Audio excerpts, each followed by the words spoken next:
All right, let's talk trail cams. I have a real problem with, I have a real problem with spending a lot of money on quality.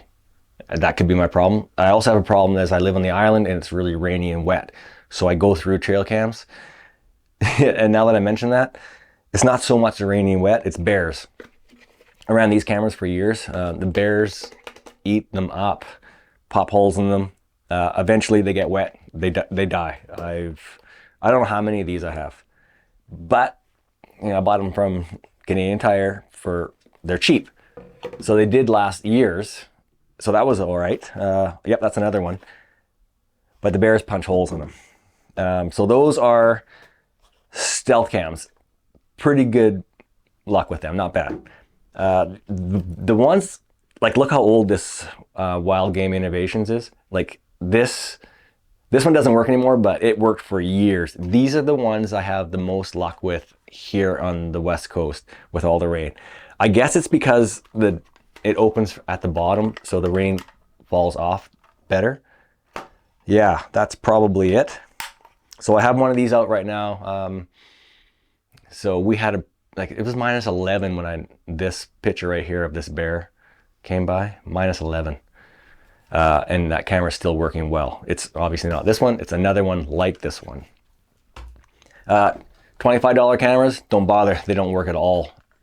Doesn't matter what weather is, they don't work. Don't bother with those. What do we have here?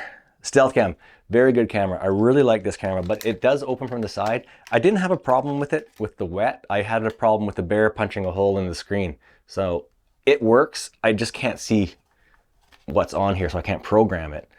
But it still does take pictures. It's not bad. What else? Oh, these are the newer stealth cams.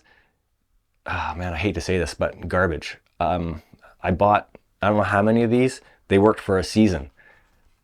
But that being said, I have one out right now. Let's see, it took, yeah, so it was working in the rain on this one here. On decent buck wandering by. I didn't get them. But so I think I bought 3 of them. The one just works all the time. It's worked for a couple of years. The other 2 lasted 6 months. Dead, gone. Then again, they're cheap, right? That's my problem. This one is a Browning. Okay, this one my cousin actually gave me. For some reason, water got in here and it popped the battery thing out. But I glued it back together, so the battery slides out the bottom. It doesn't fit quite well because the rain expanded this, popped it out. But I glued it back together and it works. So I'll be putting this one back out again. It's actually a really good camera. Browning. I don't know what model it is, but that's a really good camera. So what I have out right now is, I wanted to try Muddy again because they're on sale at Canadian Tire. So this is an image from Muddy. I'm actually pretty happy with it. It ran really well through the minus 11 and it's absolute torrential downpours out there. I checked it yesterday. It's working well. So we'll see how well the Muddies last. So I don't actually have a, well, yeah, I do. It's Wild Game Innovations, the longest lasting cameras I've had out here on the island. All right, so that's what I use. Let me know what you use. Obviously, I waste money on cheap stuff. My wife always tells me that.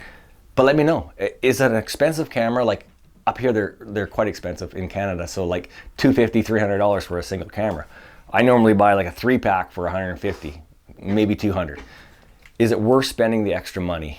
And what brand do you use? And do they work good in, like we get freeze, we get rain, we get hot summers, which obviously not gonna do anything. Let me know.